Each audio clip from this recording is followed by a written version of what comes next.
সাম্প্রতিক সময়ে বিমান বাংলাদেশ এয়ারলাইন্সের একটি অত্যন্ত আলোচিত ও দুঃখজনক ঘটনার কথা বলছেন, যা নিয়ে বর্তমানে জানুয়ারি 2026 বাংলাদেশে ব্যাপক তোলপাড় চলছে।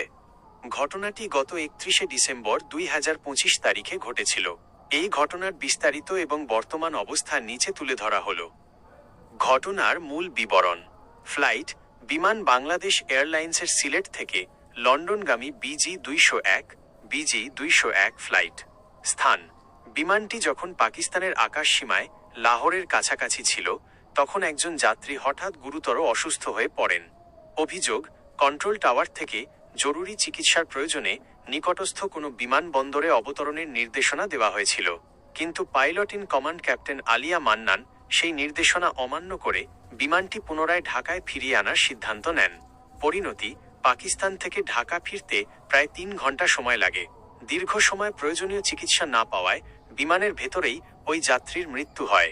ঢাকায় পৌঁছানোর পর চিকিৎসকরা তাকে মৃত ঘোষণা করেন। 2. তদন্ত ও বর্তমান অবস্থা। এই ঘটনায় পাইলটের ভুল সিদ্ধান্ত বা অবহেলার অভিযোগে বর্তমানে একটি উচ্চ পর্যায়ের তদন্ত চলছে। তদন্ত কমিটি বিমানের ফ্লাইট সেফটি প্রধান ক্যাপ্টেন মো.